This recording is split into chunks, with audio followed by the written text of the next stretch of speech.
Hello and welcome to another Arsecast Extra, as always, with James from Gunnerblog. James, good morning to you.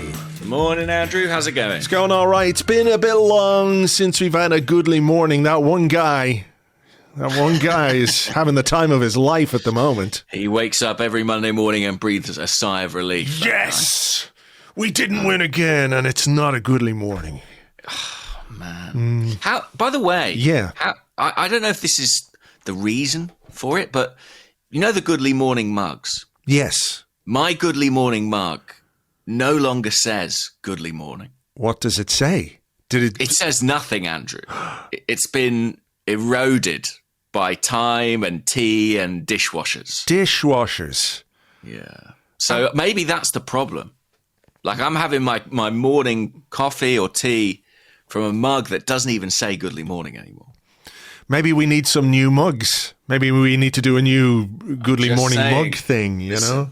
Maybe it's the merch. It was the merch all along. Maybe that was so. Propelling us to these title charges. Okay. We'll have a think about that then. Maybe we can do something and, like we did in the past, we could, raise a few quid for some charities along the way and get some mugs out there for people, particularly coming up to Christmas. Everyone loves a mug for Christmas. I've heard worse ideas. Yeah. If it brings back the Goodly Mornings, then... Well, it's incumbent on us, isn't it, to give the people what they want, to give the world more ceramic than it has right now. That's the thing. At the moment, I've just scrawled Goodly Morning on it in marker pen to desperately try and recapture the magic. My God. But to no avail. Mine are fine, but then I don't have a dishwasher, so... You don't have a dishwasher? No, what do I need a dishwasher for? That's a frippery. Yeah. There's only two of us in this house. I live in London, mate, where people don't have time to wash dishes. You know, we're too busy bumping into people and shouting, "I'm walking here," and stuff like that. In the big city, in the smoke. Yeah, that's it. Yeah, the pollution out of our lungs. No, I mean, I've always had a dishwasher, and so your mug has survived by carefully being hand washed, like a sort of immaculate piece of knitted clothing or something. Exactly that. Just hand washed, cared for. In the bath. You do it in the bath, right? Yeah. You fill the bath with all the dishes and your clothes. And just hop in there once a week, you know? Yeah. Put Lana in there. Do everything at once. I'm trying to save the environment here. You don't want to be, wasting all that water on... You're right. You're right, Andrew. And listen, you're saving mugs as you do it. Yeah. All right. What did you make of this football match yesterday, then? Do we have to? Seen any good movies lately? It was such a delicate segue for me there as well. It really was, yes. So what about that football, eh? Yeah. What did I think of it? I thought it was... What do I think of it? Like, I'm not particularly vexed by the result. I think it's an all right result in the general context of a season and even in the context of that football match. But obviously coming after a couple of disappointing results, it would have been a bigger boost to go into the international break with 3 points under our belt. Nevertheless, the way things have been going, form has been sketchy, goals have been hard to come by, all of those things, I'm all right with it. I'm all right with it in the grand scheme of things. I think there were some encouraging aspects to yesterday, not least the return of Martin Odegaard to our midfield, which made a significant difference. A bit frustrated about the goal that we conceded, but overall, I think there are things... I mean, it feels like we are at a point in the season now where it's sort of like, okay, draw a line here. Let's turn the page, refresh the tea leaves or whatever the fuck, and let's go again after the international break. Well, I guess in that respect, it's quite a conveniently timed international break.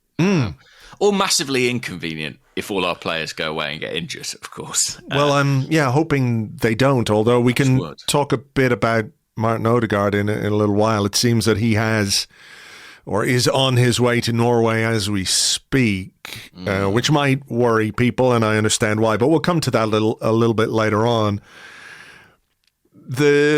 What did you think of the game? I should ask you, I should return the favour and say, what did you think of the game? Thank you, Andrew. I think I felt similarly in that I'm not particularly vexed by the result or even the performance. And actually, I feel like I could say that of quite a few of our recent games. You know, I'm quite sort of understanding and accepting of why we've dropped points here and there or lost in Milan. But I think when I step back and I look at the big picture, normally when people say, step back and look at the big picture, it's to make you feel better. But I think individually, I'm sort of okay with most of these results. When I step back and look at them as a little sequence or a run, I'm sort of more alarmed, you know? I understand. I do understand. I think, let me just point this out, because I had a message from on Threads from AliBoy82 in response to, the blog that I wrote today. And clearly there are things that Arsenal need to improve on and do better. There's nobody, I think, who would argue against that in any way. But as he says, in the 15 Premier League and Champions League games that we've had so far, we've played 6 of last season's top 8, of which 5 were away from home. Last season's Europa League winners away. Last season's Ligue 1 winners at home. Last season's Serie A winners away. I wasn't crying there. And when you look at the schedule and you look at the games we've had to play in the opening part of this season with some of the problems that we have had, I do think it goes some way to explaining why this season has been below expectation or underwhelming, or if you want to say not good enough based on what we've done in the past. I think there are good reasons as to why the results haven't been quite as good as we would like, and why the performances haven't been at the level that we would have liked to see this season. So, that's stepping back and looking at the bigger picture as well. I think when you look at the league table, you look at some of the points that have been dropped in the last couple of weeks, we haven't really taken advantage of let's say, Man City's poor run of form in the way that you would have liked.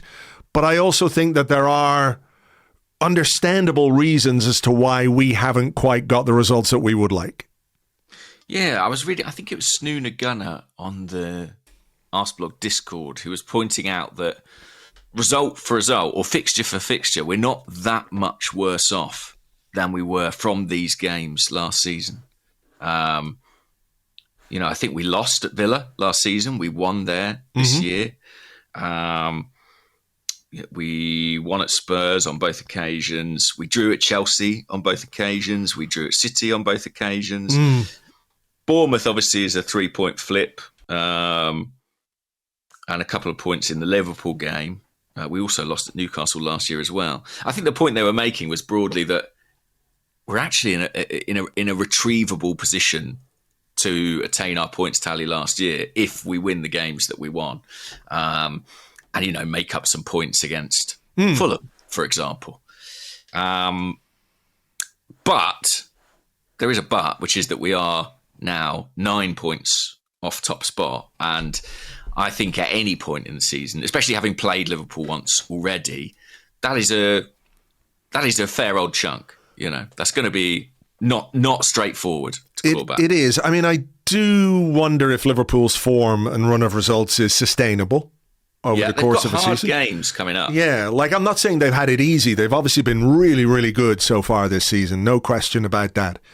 They've been very impressive and won games and dealt with, some difficult in-game situations to turn things around as well. So I'm not taking anything at all away from them, but I do wonder if over the course of the season there might be a slight equalisation. The margin for error, of course, at our end is smaller because we've already had a bit of a blip, if you want to call it that, So Liverpool between the 27th of November and 7th of December host Real Madrid, Man City, and then have away trips to Newcastle and Everton consecutively.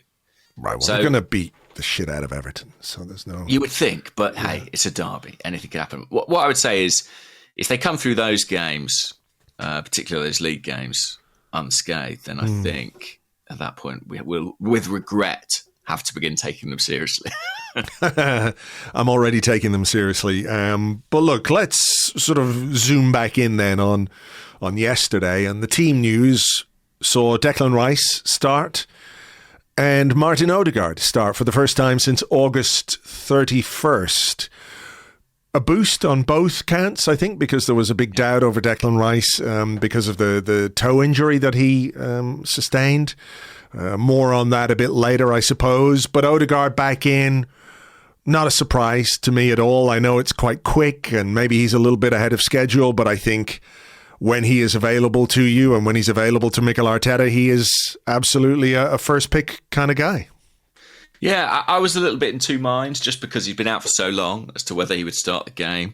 I certainly didn't expect him to play as many minutes as he did, but huge credit to him, I think, that he was able to come back in and perform at that level. And actually, you know, for all the talk of injury concerns over the last few weeks or months or whatever it's been, this was a really strong 11. You know, with the possible exception of Riccardo Calafiori, you could say this is our strongest 11.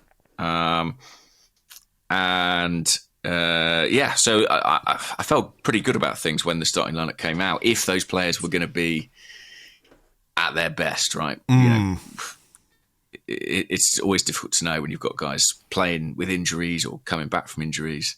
But on paper, it looked great. Yeah, it did look great. It didn't start particularly well for us. I think Chelsea were quite bright in the opening 5-10 minutes. There was a shot from Cole Palmer, David Raya made a save, and what was notable for me in the opening 5-10 minutes was the fact that Chelsea were just able to play straight through our middle, these sort of vertical passes straight through the middle of the pitch to find a man in space, which is very unlike us. Now, to be fair, I think we made a little bit of a tactical tweak and squeezed the pitch a little bit, so that option wasn't open to them as much as it was previously. And then I think we got back into it. First half was, I mean, it was light on chances for both sides. I think there was one for Chelsea when Pedro Neto put a cross in and Malo Gusto headed over the bar from close range. I'm not quite sure how he did that. I'm grateful to him. I'm Offensive glad. Instincts kicking in, I think. I think maybe so. Martinelli was there putting a little bit of pressure on him. Nevertheless, it's a bad miss from him. And at the other end, it was a Bukayo Saka shot which fell to Gabriel Martinelli. One of those where I think on his left foot, he just sort of hit it towards goal and hope for the best, but it didn't really have a great deal of conviction, that finish. No, it kind of wasn't one thing or the other, was it? He didn't go for the corner, but he didn't quite generate enough power. A decent touch to bring it under control. It came towards him. But yeah, Sanchez stands up and makes the save. That was the big moment, really. And actually, it came from, I think, an instance of Martin Odegaard winning the ball back in their half, which, you know, we would later score from. And I think is a reminder that, as well as his creativity on the ball, that is a big thing I think we've missed with Odgaard out. Well, yeah, we'll come to that. There was a goal. Well, the ball was in the back of the net through Kai Havertz, disallowed for offside. I think it's offside. The lines showed that it was offside, and that was kind of it, really, wasn't it, for the first half in terms of goal-scoring chances for both sides? Yeah, pretty quiet in that respect. Chelsea got awarded a couple of free kicks right towards the end of the half, which I think were fairly generous in kind of Cole Palmer territory. So that was sort of a slight heart-in-mouth moment. But apart from that, no. I think that we, after that opening 10 minutes, coped much better and grew into that first half. And Chelsea's threat diminished, really, as it went on. But no, it wasn't one replete with clear goal-scoring opportunities. No, those free kicks were frustrating because they were both dives by Jackson. Contact was minimal, if there was any contact whatsoever.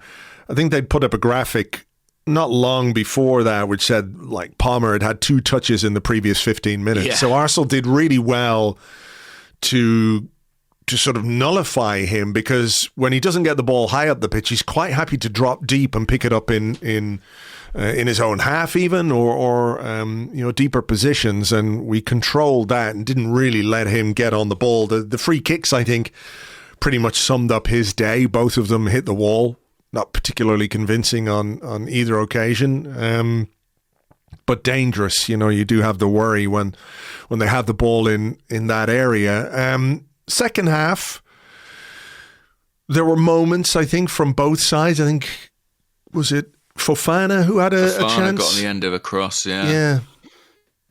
Decent opportunity. Hard, I guess, to get that on target. But Julian Timber took the worst throw-in of all time. Well, that was that deliberate? I don't know if anyone could do that deliberately. It was right out of the Hector Bellerin Hall of Fame, I think. I've thrown like this my whole life. Yeah, incredible. I mean, the ball sort of never left his hand. It was bewildering. Wasn't that, though, at the time when Havertz was off the pitch, because Cucurella had snitched on him. We were down to 10. We were down to 10 because Cucurella, a little snitch, told the referee that Havertz was bleeding. To be fair, there seemed to be quite a lot of blood. He might have just been looking out for him. It may be so, yeah. This guy's losing a lot of blood. He's turned completely white. I think we need to get him off the pitch. No, Cucurella seems like the kind of guy who would go and tell the referee. He's a very annoying character, and he had an annoyingly decent game, I thought. He did well, actually, but I don't know what he was talking to the linesman about and the referee about all the way through. Seems to be plans afterwards. They're going to get a beer together. Yeah. I don't know. Him and Mickey Oliver having an old drink up down in Kensington. It's not about you, sang the Arsenal fans. That's right. Hit the nail on the head, I think, there. I think they did. What else? Yeah, then we scored, Andrew. We scored it was, what was it, about an hour gone? Exactly on the 60-minute mark. Odgaard won the ball high up the pitch, kept it moving with Thomas Partey, and that little cross to the back post. Martinelli held the offside line well. Nice touch again. This is one of those goals where I think if you're an Arsenal fan, you say that's a smart finish. And if you're a Chelsea fan, you're going, what the fuck is my goalkeeper doing there? Yes, he does sort of show him the near post, doesn't he? There's a lot of space, for him to pick that out. Like it requires a fair amount of precision and power from Martinelli to get it in there in the first place. Yeah, I mean, maybe there's an element of the goalie saying, well, if you can do that, good luck to you sort of thing. I don't know, but it's a good... Let's be Arsenal fans. It's a really nice finish. Yeah. And some nice build-up play as well. Odegaard winning the ball is so important. Like, we talk about not creating chances, but one of the ways in which you create better chances is to disrupt your opponent's shape by winning the ball higher and have more space to use. Thomas Partey actually does really well, I think, to keep the ball alive. Nice little spin from him. I suspect Odegaard's actually looking for Bukayo Saka, but doesn't really matter because Martinelli's round the back. I don't know what Chelsea are up to. Playing offside, I think. Getting it very wrong. And we get the goal. Yeah, 1-0. It's nice and good to see Martinelli get on the score sheet again. I know that's been a bit of an issue for people this season, that there hasn't been quite enough end product from him, but that's a nice goal in a big game. Yeah. A goal at an end of a stadium where he's got a bit of history as well. So that's true. Goal. And also just sort of a perfect illustration of what we've been missing and what we have in Martin Odegaard, right?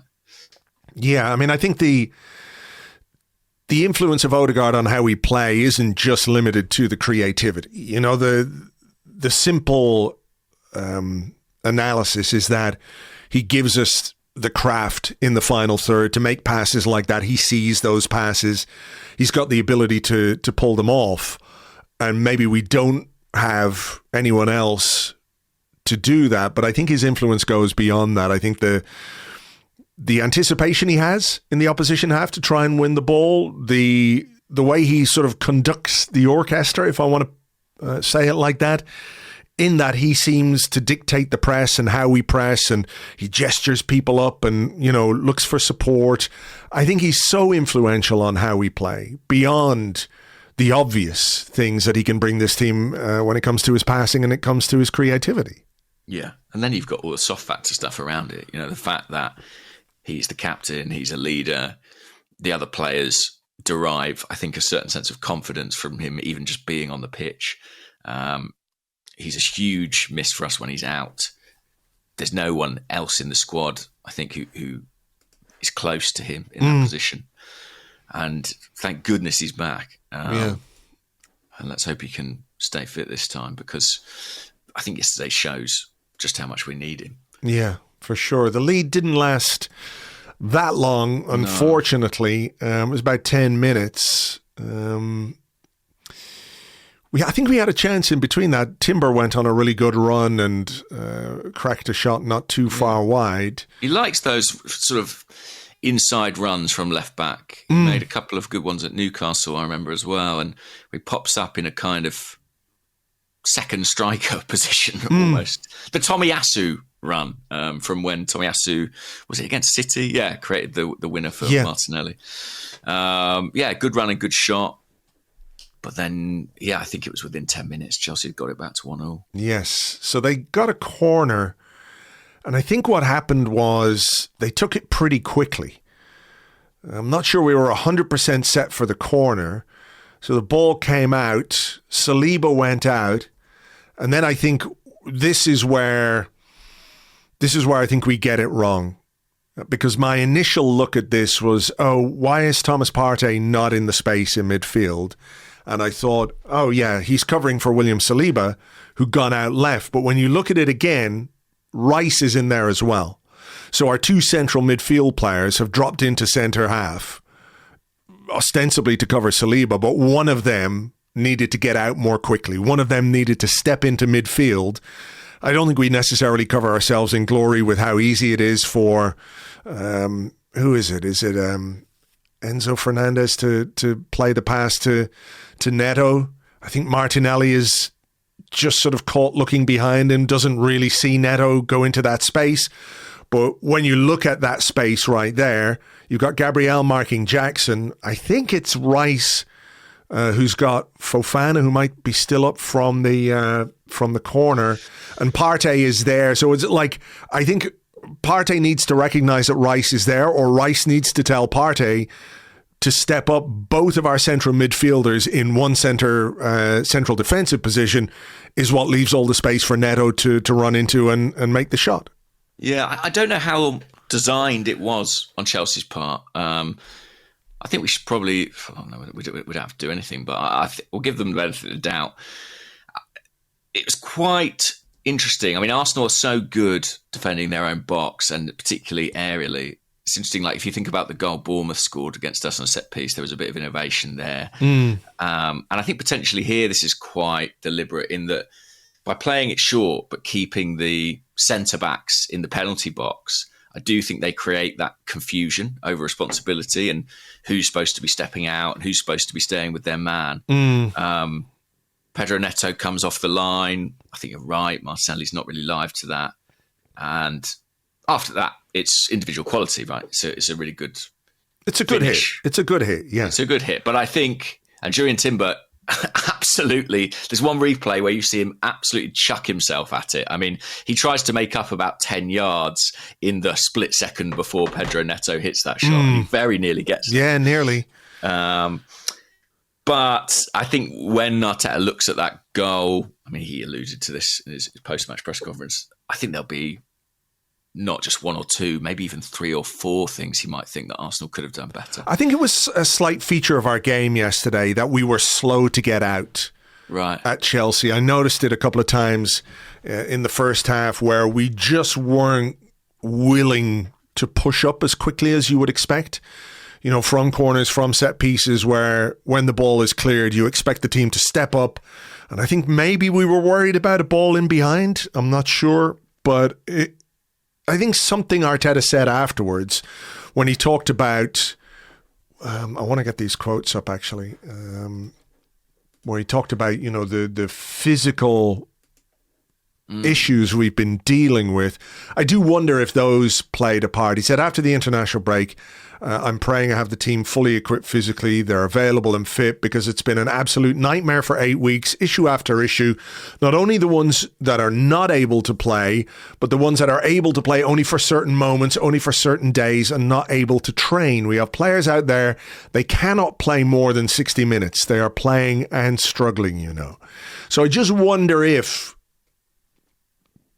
there are players and were players out there who, I'm not saying it's the easy option to just sort of sit and hold your position and not make those collective and individual movements and, 5-10 yard sprints to get out and to squeeze Chelsea higher up the pitch. But it would make sense if there were physical issues with players. Because you look, Gabriel had a knee injury a couple of weeks ago. Timber has had injuries this season. Ben White couldn't start a game last week or the week before because he had an injury as well. Odgaard on his first game back. Declan Rice clearly not 100% in this game as well. So maybe that went some way to explaining why we weren't as on our toes from those defensive situations as we might have been. But I do think when Arteta analyses that goal, he'll have a look at the two central midfielders and think two guys as experienced as they are should not have been in the same position, leaving the space for Neto to have that shot. Agreed. On the subject of Neto, obviously a player we've discussed quite a few times and Arsenal fans have discussed, I think, plenty. Did you have any sort of pangs of regret seeing him fire that one into the bottom corner? I mean, I think he was a lot better when he moved over to the right-hand side. I know he had that one cross that led to the chance in the first half. The goal for Gusto. But apart from that, he was much quieter. I think he looked a lot more dangerous when he was coming in onto his left foot into shooting positions. I think he had probably 3 or 4 shots. And actually, it was a Neto shot that was blocked out for the corner from which they eventually scored, you know? Yeah, I did have some regrets because I think he would have been a good player for us. I think he's got a lot of talent and a lot of ability. I know, they were talking about it on TV about how Chelsea fans were getting a little bit frustrated with him because he was playing it safe quite a lot. But as soon as he moved over to that sort of inside right position, there was a lot more threat from him. We had to deal with him a lot more. I mean, with Palmer not being on the ball so much, I thought he always looked kind of the man most likely for them. And he's obviously a really, really good player. It's just, I suppose it is also absurd for us to be kind of potentially casting envious eyes at one of the most injury-prone players in the league in a season in which we've really suffered with injuries. So yeah, it's a tricky one, that. Well, they've managed to keep him fit. I suppose that, so far. That gigantic squad allows you to do that a little bit as well, It is it was mad when they started listing their substitute options, and I was like, oh, that's like £250 million worth of talent or something. Anyways, we had chances after that to win it, of course. Mm-hmm. I mean, we made a couple of changes. We were waiting to make a couple of changes just before the Chelsea goal. Trossard and Marino were on the wing waiting to come into play. They replaced Martinelli and Declan Rice. It's very unusual to see Declan Rice go off. So clearly he wasn't feeling 100%. I don't think his performance was his best. But if he's playing with a broken toe, then maybe you can understand why that might be. That can't be nice. No. I enjoyed Marino's cameo, I have to say. Mm-hmm. He did well, I thought. I know there's been quite a lot of discussion about him and where he fits and is he the right fit and what can he bring to the team. And I mean, the first thing he did almost was like crash into the box and Saka played a cross in which only just missed him. Yeah, very close. Threw a leg out. But what I really enjoyed about him was the way he moved away from Chelsea players in possession, in midfield, to help the team progress the ball higher up the pitch. It felt like this was the first time he's felt confident enough to do things like that rather than play it safe, rather than play the simple ball backwards or, sideways in order, to sort of settle into the team. What we saw from him yesterday was an ability to sort of throw shapes, if you like, with his body that we haven't seen from him in previous games. Yeah. You know, in tight areas, he doesn't look 100%. I'm not going to say he looks clumsy, but he doesn't look the most elegant on the ball at times. But he did it to great effect yesterday. 2 or 3 times he just sort of shimmied away from a Chelsea player and played the ball forward. And in fact, it was his ball down the line after doing exactly that that helped us almost get that chance right at the death. So I enjoyed his 20 odd minutes yesterday. I think that might be, if you're looking for positives from this game, that might be one of them. I know it's a small thing and, you know, take it or leave it, I guess, depending on your point of view. But I thought there was something to his performance yesterday that we haven't yet seen from him so far since he signed. It was the most Spanish he's looked, Andrew. Yeah. What a good way of putting it, yeah. I was dangerously close to doing some sort of passport check on this guy. But yes, he looked much more comfortable and much more able. I think, to be fair, we've always said when the balance of the midfield is better, I think it will reflect better on him. And having Martin Odegaard alongside him and Trossard ahead, even as a kind of different type of player, I think that made a bit more sense of his role in the team. And hopefully, yeah, this is a step forward for him because we need him. And I think with Odegaard alongside him, it's a very different proposition. Agree. And they know each other, obviously, from their time at Real Sociedad when Odegaard spent a season on loan there. And that was another encouraging aspect of it as well, was the connection. And Arteta talks all the time about chemistry and, you know, the maybe the lack of it this season because of all the changes that we've had to make. So that's another little positive, that those two can operate in tandem in midfield in an effective way, I think. Because I think the last 20 minutes, 25 minutes of this game, there was only one. I'm not going to say Chelsea weren't trying to win it, but the way we played, I think we looked the team most likely to get a goal. Well, are we the team that had to win it, arguably? Yeah, maybe so.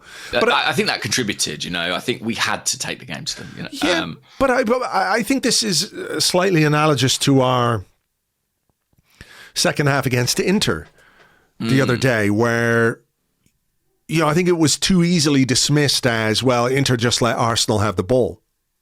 Right, yeah. Whereas I don't think that was their plan at all. I think Marcus Thuram came out afterwards and said basically, well, no, we didn't really want to let them have it, but that's just the way it went. That's the way that they played. And Inter tried to change it. Chelsea, you know, had changes themselves. I think we played most of the game in the Chelsea half.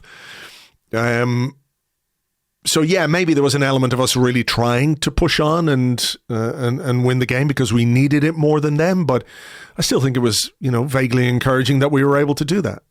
Yeah, that's true. And we had some moments as well. There was the one where was it Timber?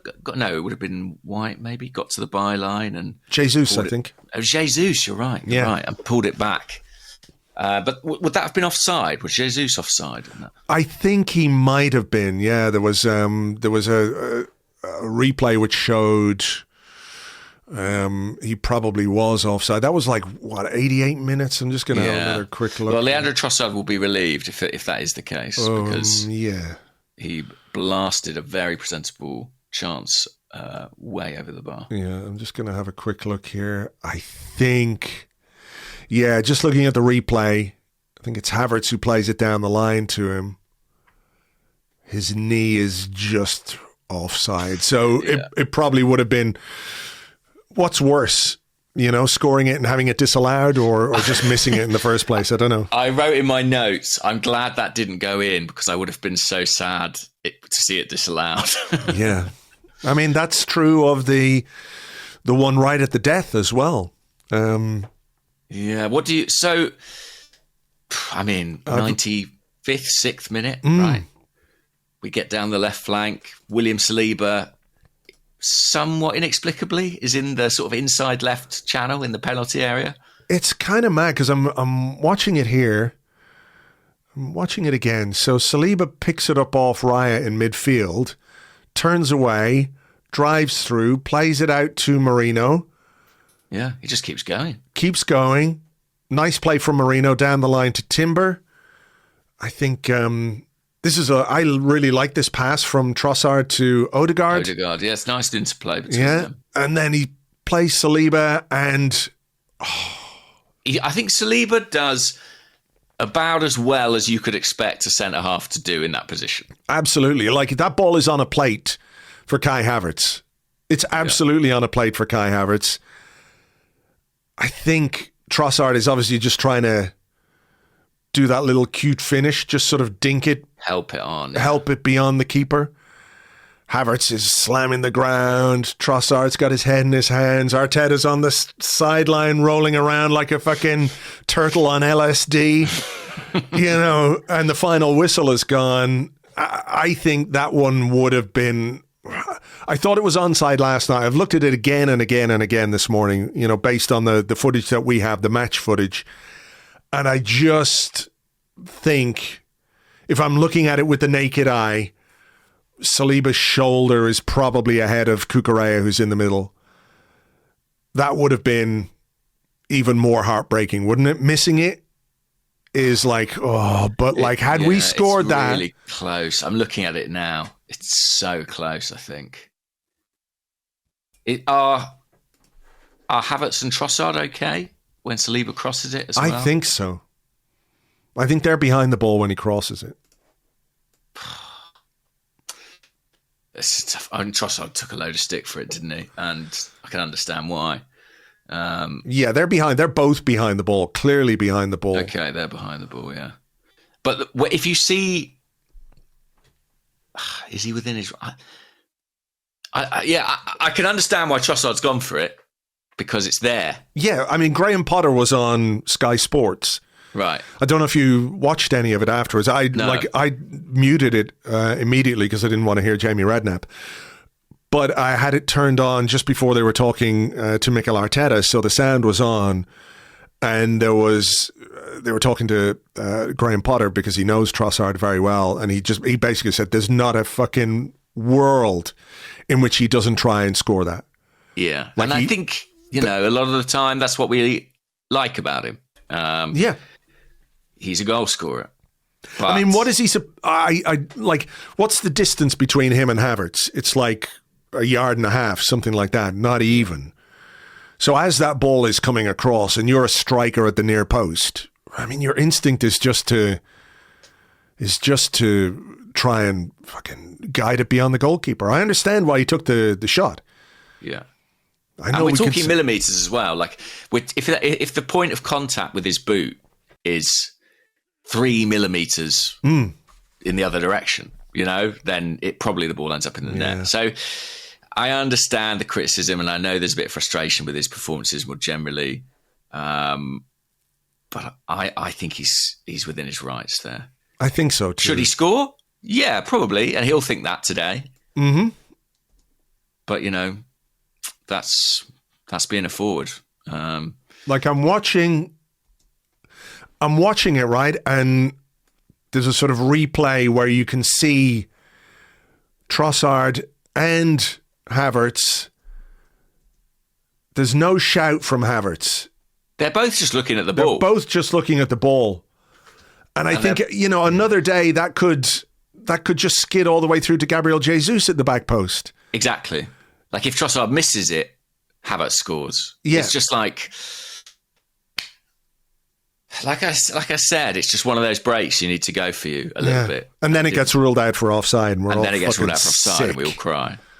Yeah. But it would have been an absolute... I mean, if you pause it, like when the ball just goes over the line out of play, I think there's 5 Arsenal players in shot with their hands on their head.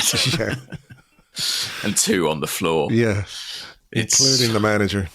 Yeah. It's a real nearly moment. But there you go. 1-1. And 1-1 against a Chelsea team who I do think, I've said this a few times, but I do think that they are better than they have been for some time.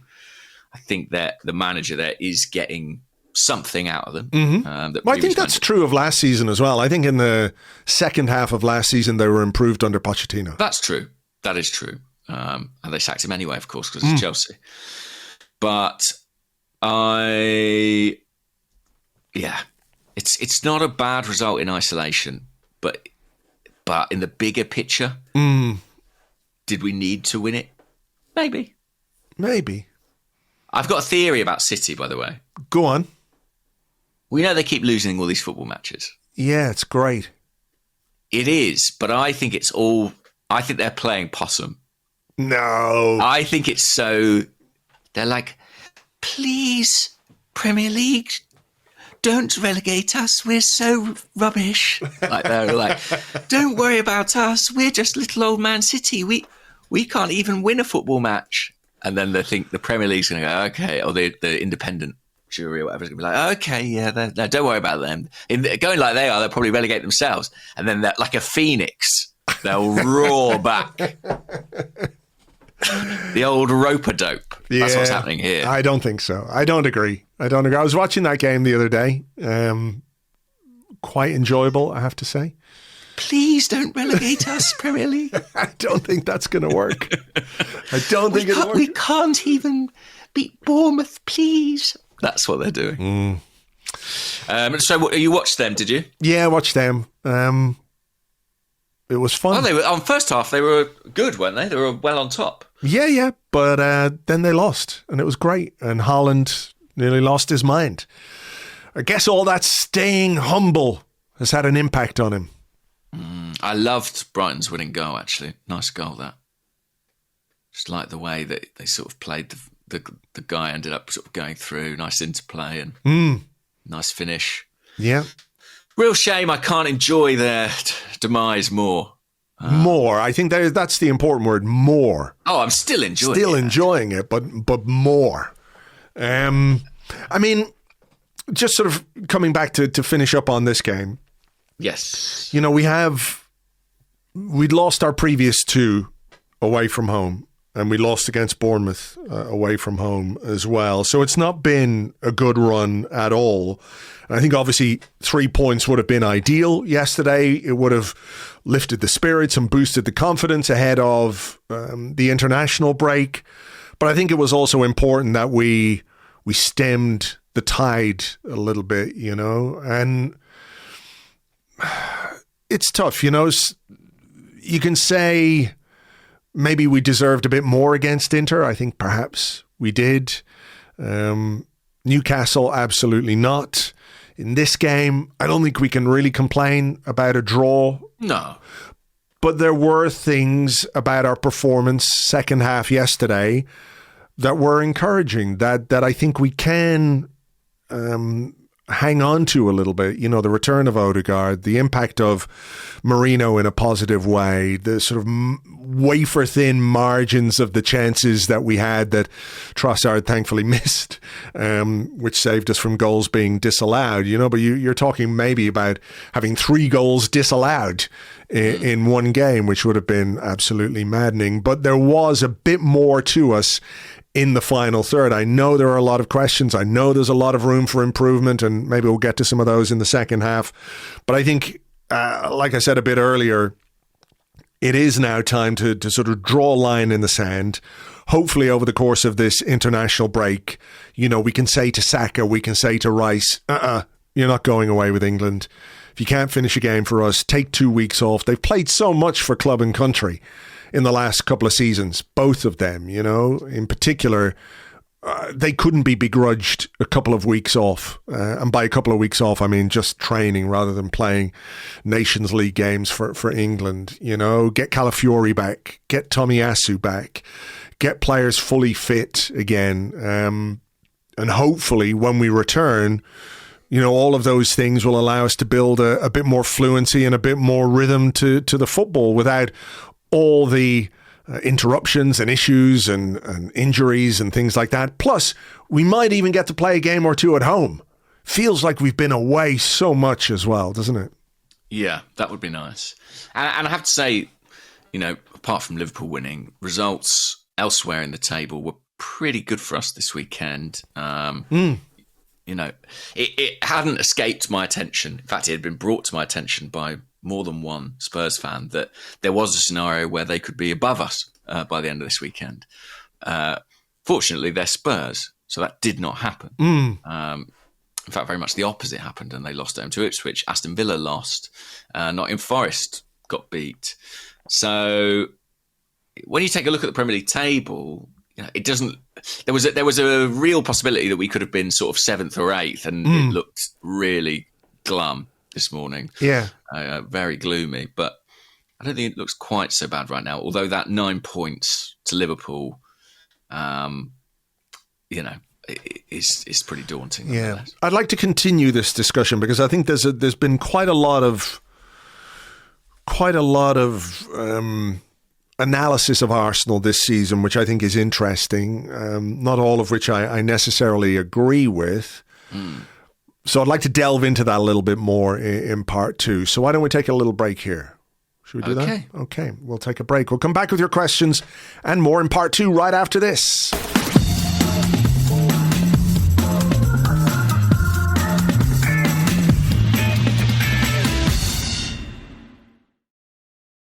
Welcome back to the Arsecast Extra. This is part 2 of the show where we answer questions that you sent to us on threads at Gunnerblog and at Arseblog, also on the Arseblog Discord chat server, which you get access to if you are an Arseblog member on Patreon. I've been doing a bit of Blue Sky over the weekend, James. How's that going? Seems all right. Seems like it's got features which, allow you to properly block people. It doesn't feel like it's absolutely full of wankers.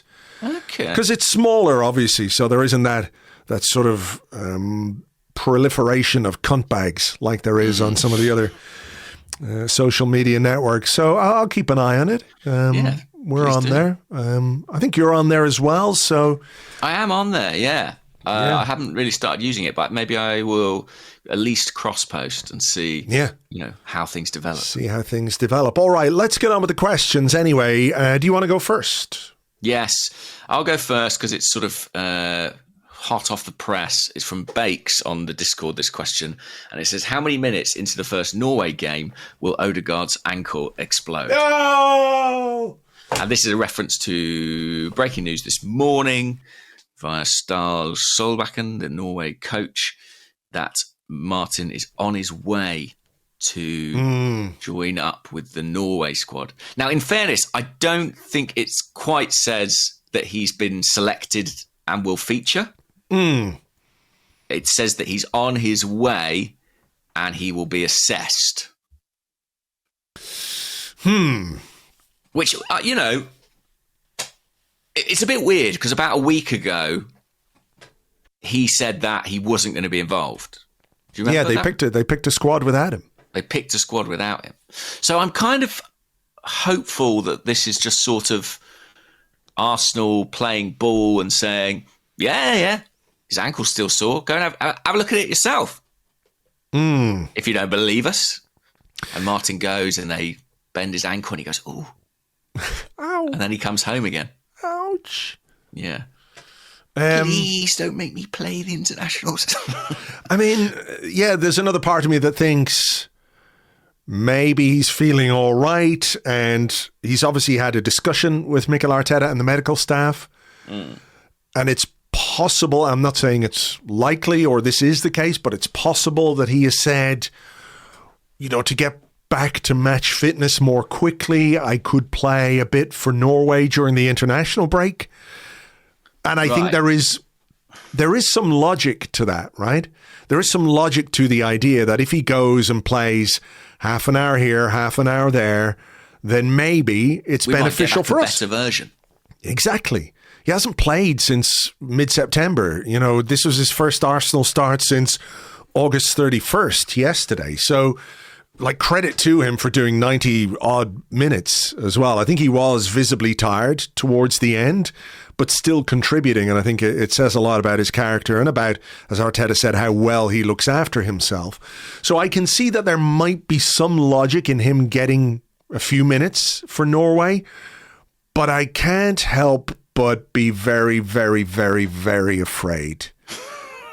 So afraid So we've got afraid. ways of doing that ourselves. Like he can stay at Colney and play a behind closed doors game. Yeah. If we want, for like a little bounce game for all the players who aren't selected. And in that, we can have total control and bring him off whenever we want, and probably bring him back on again if we fancy. It'll be a friendly, really. And it might not have, I don't know, some of the sort of competitiveness that an international game might have. I would be more comfortable, I think, with him continuing his rehab. Oh, me too. Me too. Big time. But he's the captain of Norway, right? And players want to play. When I was in Milan, Bukayo Saka did a press conference, and he was kind of asked about how many minutes and how many games he plays, and does that come from him? He'd been to Preston, I think, the week before, and got off the bench, and he was like, "Yeah, basically because I wanted to." And I just think Martin Odegaard's probably the same way. Like, if the opportunity is there to play for his country, he probably wants to take it. Whether or not the club can put their foot down about that, I don't know. I think they can. When a guy's been out for 2.5 months and has only made one appearance, I think the club is well within its rights to say, this is not the best way for you to continue your rehabilitation, because it's sort of out of our control. Like, at least if something happens in an Arsenal game, well, we're paying his wages. He is our captain. I know he's captain of Norway as well. So, like, if he does go and play, the only thing I would say is that there must be, or must have been, some discussions between him, the manager, the medical staff, about what is the best way to continue his rehabilitation from this injury. And if they have come to the conclusion that some minutes for Norway is a good way of doing it, then okay. I guess that's something we have to live with. I don't necessarily agree. And like I said, I'm very, very, very, very, very, very afraid. But some of that fear is sort of irrational on our part, isn't it? Some of that's just fear. It's completely irrational. It's completely. Don't tell me it's not rational. Well, no, I know what you mean. He could get a knock in training, or he could have got a kick in yesterday's game, or whatever. Exactly. Right. I do know. These things happen. Just feels like they happen more on international duty. Yeah. There is just an element of randomness to injuries with some players. Some players are kind of injury prone a bit, so they tend to pick up things a bit more. But someone like Odgaard, who very rarely was injured, is it like just a random thing that happened to him in a game? His ankle twisted the wrong way. That challenge could happen in training when Big Gabby goes steaming in and tries to win the ball off you. You could easily do it. I guess we sort of have this picture of who are Norway playing. I think it's Kazakhstan and Slovenia. Right. One away and one at home. I'm not sure which. And there's sort of this idea, isn't there, of these sort of buckety European pitches, which I'm not sure is always true. But that's sort of centre halves with tattoos. That's all I've got in my head now. I've got like a sort of a pitch that looks like no man's land in World War I, with boulders and fucking all kinds on it. Yeah. But that could be just me, No, I feel the same. I think, honestly, by the time this podcast is out, I'll probably be proven wrong. But there's a good chance they are just having a look at him. Arsenal have done that with players before. They've let Bukayo Saka report to England training to be assessed when he's injured. I don't know why. I don't know why that has to happen. Seems a bit of a wasted trip. But for some reason, the international federations don't consider it so. So, yeah. Let's see. Right. Where will we go from here? Well, you wanted to have this chat, didn't you? Yeah, I did. I couldn't really find a question about it, but I've seen a lot of talk about how Arsenal this season, the football we're playing is not much to look at. And I think that's probably true. And that, we've lent into certain things which have maybe inhibited us. Maybe we've been a bit conservative. I just wanted to ask you, what you think of that analysis and whether or not it's fair, and does it take into account enough some of the problems and issues that we have had over the course of this season. And I just want to again say, when I point these out, I'm not saying these are excuses, but reasons. When players who've been consistently available are not available, Ben White, Martin Odegaard, when we've played games with 10 men this season, when we've had this difficult fixture list away from home, when one of the summer signings like Marino, for example, came in, got injured, all those kinds of things.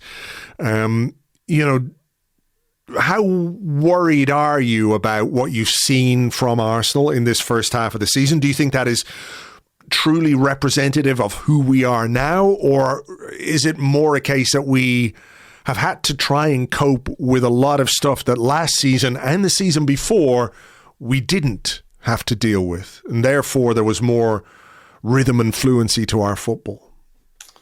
Oh, well, it's hard to answer, right? Because we don't know either. We don't know either, and we'll only find out as the season goes on. But I think the fixture list is definitely a big factor and one that shouldn't be overlooked. There's a lot of talk about, is it 11 games we played in the Premier League?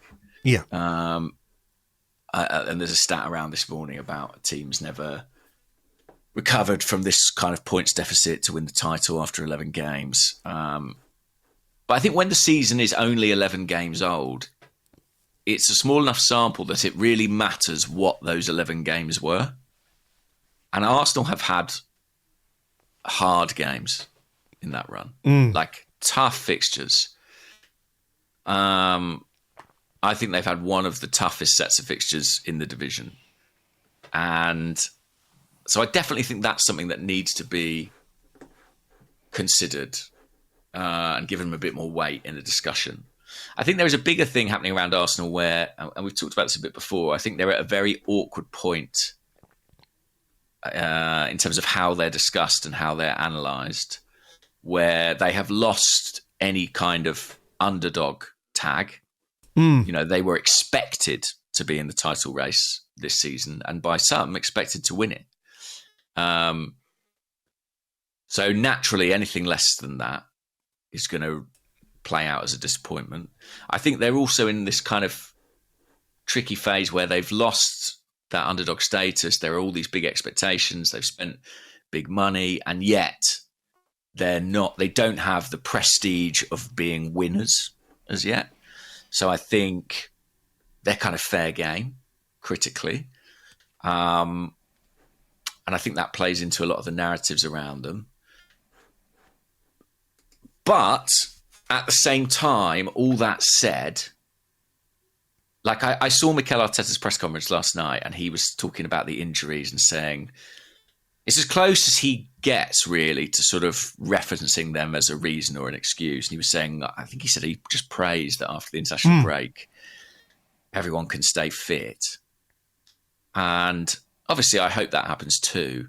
But I did just have this nagging thing in the back of my head then, where I was like, I don't think it's quite as simple as that, what we're seeing at the moment. I don't think it's as straightforward as we've had injuries. I think there are other things going on in this team that I'm not as confident as I have been previously that we're going to produce a massive 12-game winning run that's going to change the complexion of our season.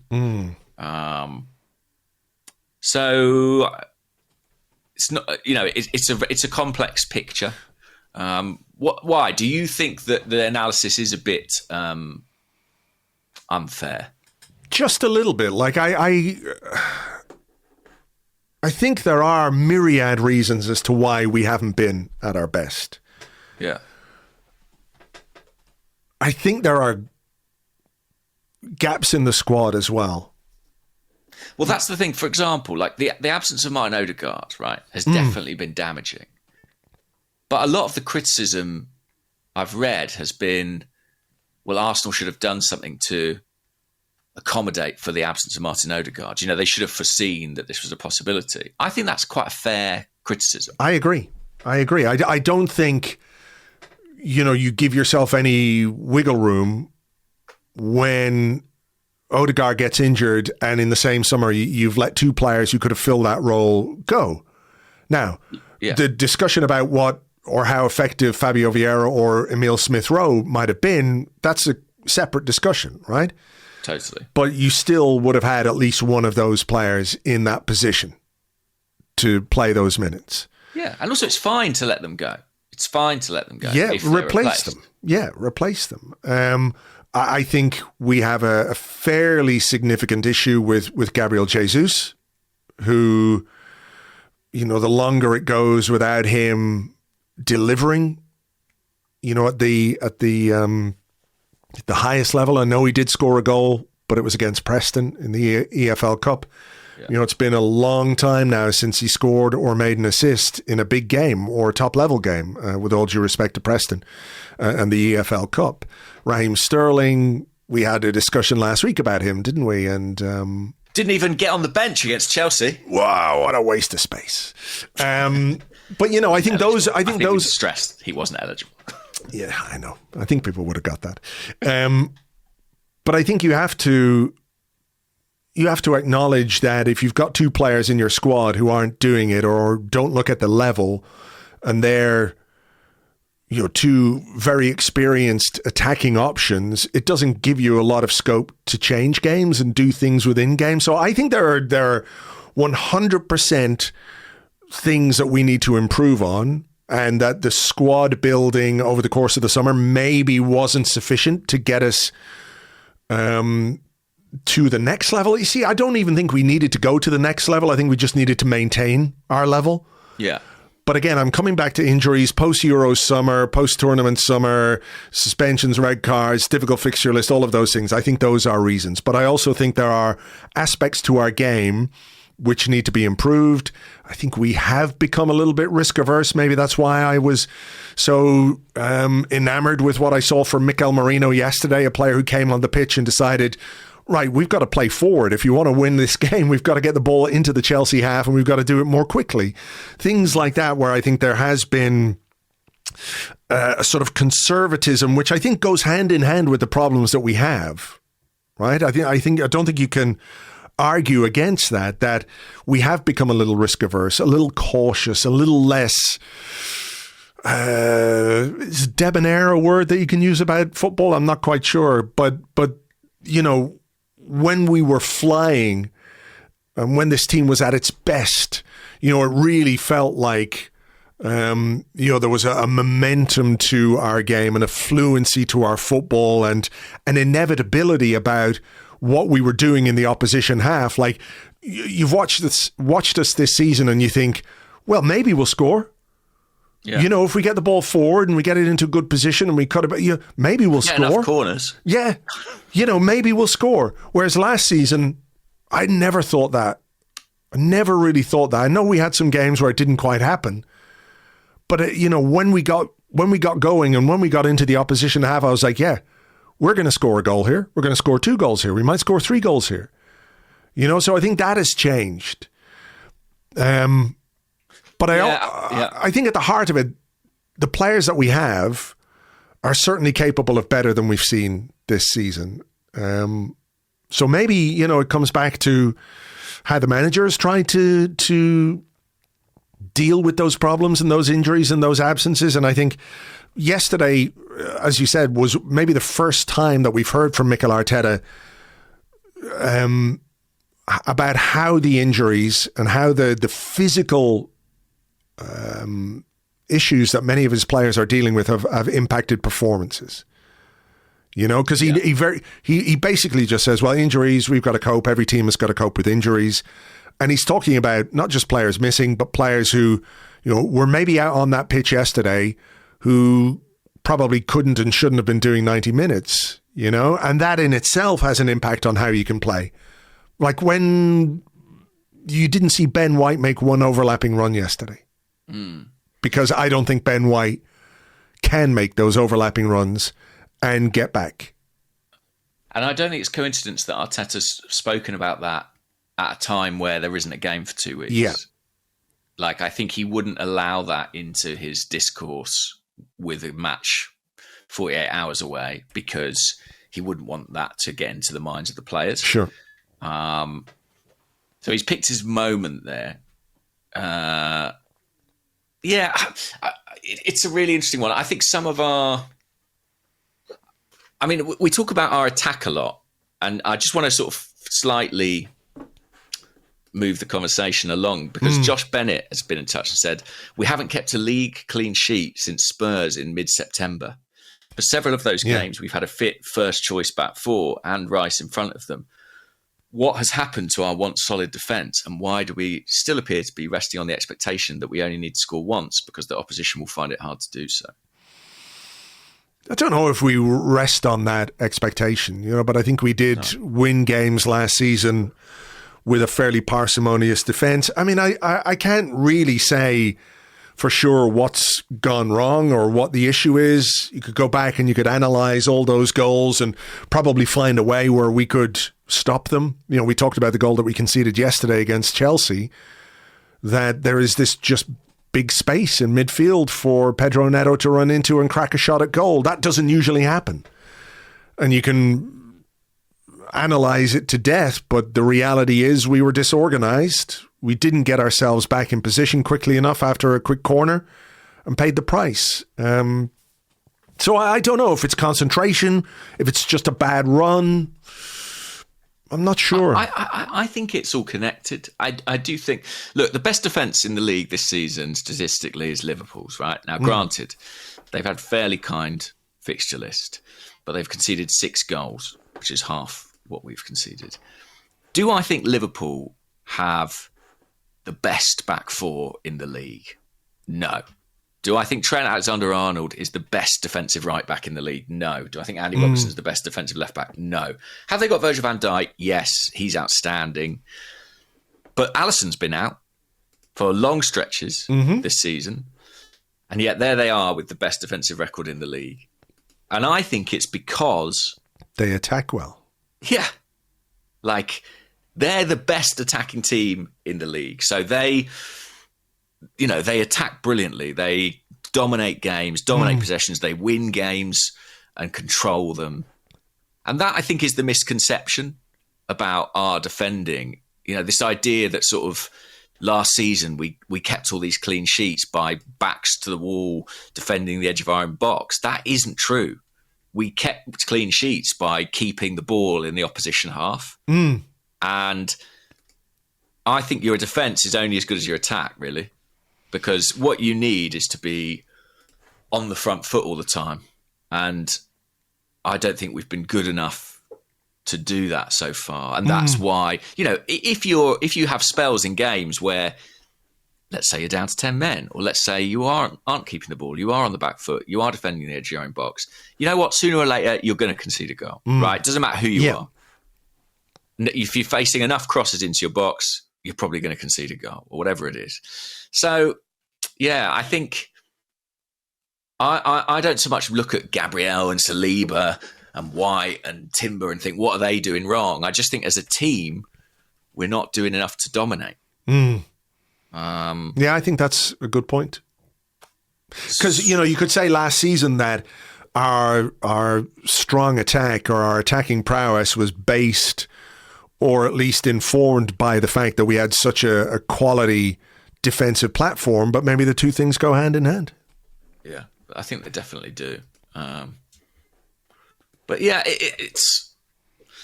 I said last night in my video that like I have some ideas in my head about where we're at and who we are and why we may not be quite the force we were, but I just want to slightly reserve judgment on those. Like, I think I need to see if Mikel Arteta's right, basically. I need to see if we come back with a fit squad after the international break, are we suddenly swashbuckling, excellent, dominant Arsenal again? Or do some of the issues that I worry about persist? I know it's November, mid-November now, but I think given the context, it is still a little early to reach sweeping conclusions. Yeah, and I just have to say, like, I understand why people are frustrated. I understand why there's worry or discontent. I just haven't really been able to connect with a lot of the sort of hyper frustration, if you want to call it that, you know, that I think this team, for me anyway, has earned a measure of goodwill so that when it goes through a little period where things aren't quite as good as we would have liked, you know, it's not open season, if that's the right way of putting it, you know? I really don't doubt attitudes. You know, I really think there's a lot of good characters in this squad, and I know the manager and his staff will be doing everything they can to extract the maximum from them. I suppose I just feel like maybe as well some of what we're observing is just, variance was kind of the key word last season at various points in time. But, you know, we've had a couple of seasons where we've had important players fit, in form. Things have kind of fallen out for us in the right way. And at a certain point in time, you know, that's going to revert a little bit, or it's going to go against you. And that's life, and that's football, and that's everything. Yeah. And I just think, I'm relatively accepting of that. You know, I sort of think it would have been more extraordinary to still be extracting 99% out of a possible 100 from all of these players. Yes, I agree. I sort of feel like this is not that it was inevitable, but there was always a chance that at some point in time, after 2 years of massive progress, there would be some kind of drop off. And maybe that's what we're experiencing. Yeah, I think that could well be it. But that's how progress often is, right? It's not entirely linear. You know, you'll get these plateaus. Of course. And then you find ways to move forward. I do think, like, in certain parts of the pitch, maybe in the attacking areas, I do think that we might have made some bets on players sort of continuing to get better season after season, and maybe that's not always possible. You know, like, I think, you know, Martinelli's been a big topic of discussion, and, you know, has he hit a plateau? Has he hit a dip? Whatever it is.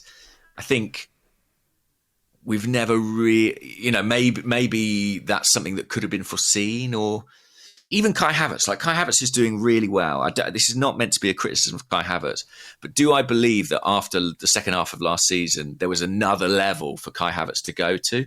I'm not sure I really did believe that. I think he was kind of being as good a Kai Havertz as he could be. And maybe we could have foreseen that, you know, we might need another option there that wasn't Gabriel Jesus. Again, we've sort of bet on Gabriel Jesus being the best version of Gabriel Jesus, and I'm not sure that was a particularly realistic bet. Yeah. I have a question about Jesus, actually. Oh, go on then. From TJ O'Leary, who says, is an exit in January realistic for Gabriel Jesus? With the wages he's on and current run of form, hard to imagine he has many suitors, but it doesn't seem like he has a future at Arsenal based on his apathetic performance in the 10 minutes yesterday. Not sure we'd miss much if he left, but without getting into who replaces him, is a sale realistic? It's a funny one, Jesus. I think back to April last year, and I did a story saying Arsenal were prepared to sell him. And I think a lot of people were like surprised by that, maybe, or disappointed in some respects. But I think a lot of those people sort of wish they had. I have to say, I have been a bit underwhelmed by him. You know, as much as I've always rated him and thought he's a really good player, but I thought with a bit of a pre-season behind him, and, you know, hopefully those major injuries behind him as well, I did have slightly higher expectations. Like, I thought there'd be more games, for example, that he would start as a centre forward. You know, we think of that long period with Martin Odegaard out. Could we have dropped Havertz in and played Jesus up top more? He's not even really pushed for that. I've been a bit disappointed. Do I think a sale in January is likely? Not especially. You know, I think he's probably here until the summer. But I think probably all Arsenal fans are looking at it now and thinking, we don't really know what. I mean, I don't wish to be rude. Like, I really like Gabriel Jesus. Seems like a good guy and a good player, but I don't really know what he's offering us right now. I think it's hard to escape the conclusion that the injury he sustained at the World Cup has had a profound effect on him. Well, I think it has, whether it's a physiological one or not, whether it's just a question of it took away his momentum and his form and his confidence, or he's literally not physically the same. I mean, he does appear to be not physically the same. I think that is the one. I mean, I think what you say there about rediscovering form and confidence and goal scoring touch, that's normal part of football. But when a guy gets injured and 2 years down the line, and it is 2 years now since that injury, and he hasn't managed to even come close to the level that he was at before, I think you have to draw a big through line between that incident and where he is now. Now, it's really sad because he was such a good player for us and he was such a positive influence on the team. I just can't help but think whatever that injury was and whatever the impact it's had on him and his ability to dribble, to hold the ball up, to do all the things that he was really, really good at, it's gone. It's gone. We haven't seen any of it at all, really. A flash here, a flash there, but that's it. And I think, when you see a player diminish in that way and you can point to one thing as the catalyst for that sort of, what's the word I'm looking for here? As the reason for that diminishment, if that's the right word, then it's just, I don't know. Do we need to go scratching around looking for this reason, that reason, and the other reason when it's sort of staring us right in the face? Maybe. Can I offer a more cynical analysis? Yeah, please. My more cynical analysis might be, I don't know if I believe this, but it's kind of playing devil's advocate. That 6 months we had of Gabriel Jesus, was he ever that player before that? Like, was that just the brilliant 6 months in his career? Was that the purple patch? Like, was he that player at Man City? I don't know. I didn't watch them enough. But I'm not sure he was quite that player. Maybe not, but he definitely wasn't this player at Man City. That's fair. That's also fair. Yeah. But I'm saying, I do think he arrived and he was flush and feeling himself. And I think we saw the very best of him. And again, it's sort of that point of you ain't always going to get that. And you've got to mitigate against that. And you've got to expect there'll be regressions. I'm sure the injury is a catalyst and is part of it. But yeah, it is at the point now where, just as a fan, him coming on the pitch, I don't have it doesn't inspire a great deal of confidence in No. It is mad as well, isn't it, how himself and Zinchenko have basically fallen by the wayside. Is that the right way to put it? Or certainly their influence has been so minimal compared to where it was, when they arrived at the club, and there was a talk about these two guys lifting the level and bringing that title-winning experience to the dressing room. And I don't dispute that, and I think it's probably right. But football moves so quickly, and the standards that you need to maintain to be at this level are so high. Consistency is really quickly. Yeah, we have. Yeah, we have. And it's difficult to be consistent. That's the most difficult thing in football, is to produce at a high level on a consistent basis, which is why when you see someone like, you can all think of the players who do it. Saka maybe being the best example in our team. There are others, obviously. Salah at Liverpool. What sets him apart isn't just the quality that he has and the ability to impact games, but the ability to do it season after season after season after season. That's the extraordinary part. And players around them can operate at a high level and be part of a good team. But the minute you fall below those standards, you look way off the pace, don't you? You know, and I think that's the case with Jesus. And what do you think about the January question? I would be surprised if anyone was willing to buy Gabriel Jesus from us in January. But unless he and Raheem Sterling find a way to contribute goals and assists, then Arsenal are in big need of an injection of something in January, because if we get to January and neither of them have started scoring or delivering assists, you can't sort of sit and hope that they will do it in the second half of the season. They've told you what they're capable of, which isn't enough. So then I think the question isn't whether or not we can get a buyer for Gabriel Jesus. It's what can we do in the market distinct from Gabriel Jesus, whether he goes, stays, or whatever. We still need to bring something in. Yeah, and I think when you're analysing Jesus, I think you have to remember it. We're looking at it through the prism of a salary that equates to a first team star. You know, let alone starter. We're paying him a lot of money, and we aren't getting value for that right now, or close to it, really. So something's got to change there. At least on Sterling, we've got a relatively good deal. But yes, very curious his omission as well. And yeah, difficult to see how he's going to make much of an impact at this point in time. What about this? You sort of touched on it there. Page 11. Nice simple one, gents. You can buy one player in January. Oh, fuck. For fuck's sake. Who is it? Why? Mine is Pedro Neto from Wolves. We must build the time machine and buy Pedro Neto from Wolves. I don't know who it is. That's Kylo Mudryk, I hear, is out of favour at Chelsea. Yeah, it's the question I just can't deal with. I don't know who it is. But it's got to be someone. There's a guy at Fulham tearing it up.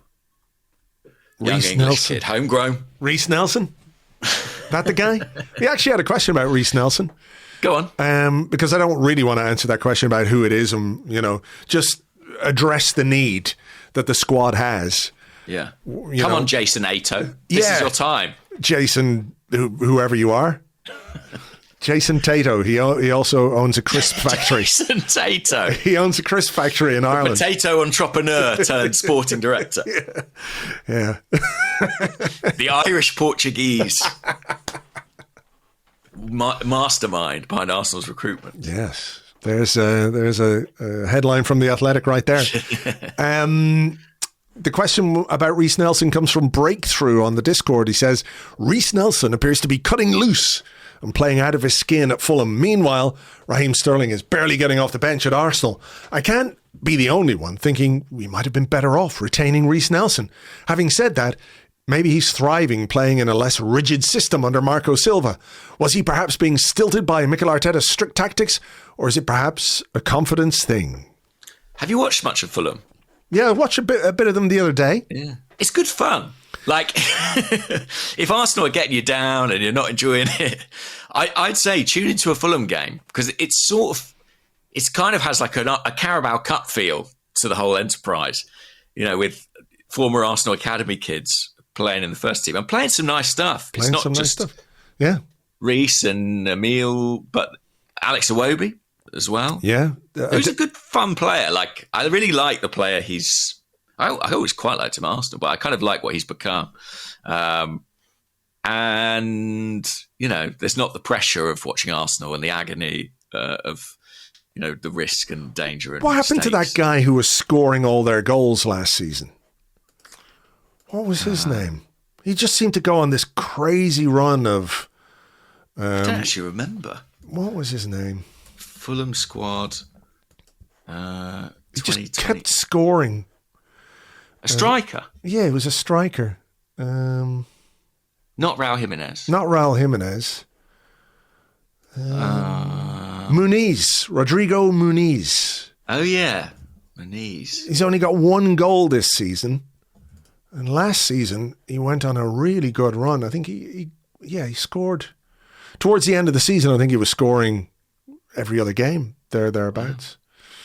Anyway, 10 goals in 23 appearances he ended up with. But, I don't know. But I've enjoyed watching Fulham, and it's nice to see former Arsenal boys enjoying themselves. Do I think we've been better off with Reece Nelson?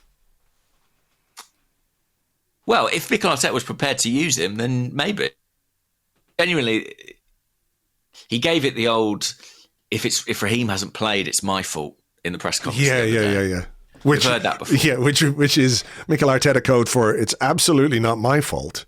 Yeah. There's a very good reason why I'm not playing this guy. And it's the Eddie Nketiah excuse that we've heard before. He works like a dog in training. Yeah. He's a monster in training. I mean, sometimes the player just needs a change of scenery. I think it had gone stale for Reece Nelson. I don't remember in the summer too many people saying we should definitely be keeping Reece Nelson and giving him more minutes. I think the consensus was he was a bit part player, tidy enough on his day, but Arsenal needed to improve and bring in somebody better than Reece Nelson and bring in somebody better than Eddie Nketiah. The issue is... And I have to say, I think on paper... paying roughly what we pay Reece Nelson for Raheem Sterling, who's a very experienced, proven player, I think that was a fair trade. Like, I think we did all right out of that on paper, but on grass, we've barely seen Sterling. And I do think some factors have contributed towards that. The nature of some of the games, being down to 10 men. He got yanked off at Bournemouth, didn't he, when Saliba got sent off? And that was the first sort of little alarm bell for me, actually. Yeah, and I don't think Arteta trusts him to defend a lead, right? No. So games where we're hanging on or digging in, I don't think Arteta considers him an option. So his opportunities have been limited by that. I still think it's a little bit odd that he didn't play at Newcastle, at Inter, and he's not worth anything to us if we don't see fit to use him. And I still think it all has the whiff of a player who's kind of passing through. Oh, for sure. I mean, there's any possibility whatsoever that Arsenal will make this deal permanent and he'll go back to Chelsea and it'll be their problem again. But, for Nelson and for Smith Rowe, Smith Rowe is the one I have the most regret over, to be honest. Because I always thought there was talent there. There was a player there. Mikel Arteta didn't agree, I guess. He was happy enough to let him go. And he seems to be doing well at a club where there's a bit more confidence in him and what he can deliver on the pitch. Like you said, I think Fulham are markedly different from us in terms of how they play and how they set up and what they try and do. Some of that will be because there's a lot less pressure of being Fulham, There isn't the same pressure to deliver and to win games and to challenge and all those kinds of things. So I think you have to take that into account. But for me, over the last couple of weeks, it's been hard not to think that with Emile Smith-Rowe in the team, we might have coped a bit better in the absence of Martin Odegaard. But then we're circling back on that discussion we had about, let them go, but replace. And we didn't replace. Yeah, I think that's the mistake. What else have I got here? Let's have a quick look now. I think something about Nketiah and Nelson. Are we a boring team? We've had that discussion, kind of. Kind of. We are a bit, but there are reasons. I think we should probably get this podcast out to people. Let's get it out. Let's get it out there. The only thing I will say is that whoever gave Gary Neville lozenges yesterday during commentary, fuck you. Yeah. His voice was gone. We could have had a Gary Neville free zone for I think it just went at the goal, didn't it? When Martinelli scored Yeah. And he was like, my voice is gone. Yeah. And I was thinking, yes, I no longer have to listen to him. But then somebody came along with some kinds of lozenges. Damn those lozenges. Damn those lozenges. What a world we would live in right now if lozenges hadn't been invented. The world would be a better place. Well, yeah. We would have had Peter Drury. They probably would have got Mike Dean on. Mike Dean to stand in for Gary Neville. So maybe small mercies, I suppose. Oh, my God. I know. Listen, you mentioned yourself, you've got an inkling a sore throat is imminent. You might be turning to the lozenges yourself before long. Let's not banish them too quickly. Yeah, that's true. I've got that sort of cold thing coming on. I've been muting my microphone quite a bit to have a cough. But I've struggled through, much like Arsenal in the first 11 Premier League games of this season. Expertly done. Thank you. I would never have known. All right. Well, look, we will leave it there for this particular episode. You can join us later on Patreon. We'll be looking back at all the weekend's Premier League action in the 30. So if you want to get involved with that, patreon.com/Arseblog. A great win for Ipswich over Tottenham. We'll have a good laugh at that. Did you see former Arsenal youth Harry Clarke? Did you see that? Yeah, I loved that. Giving it fingers to the Tottenham fans as he was going off. Very enjoyable. That. Enjoyed that. Enjoyed the results. So you can join us on Patreon for that a bit later on. It's patreon.com/Arseblog. For now, though, thank you so much as always for being with us. Take it easy and we will catch you on the next one. Bye-bye.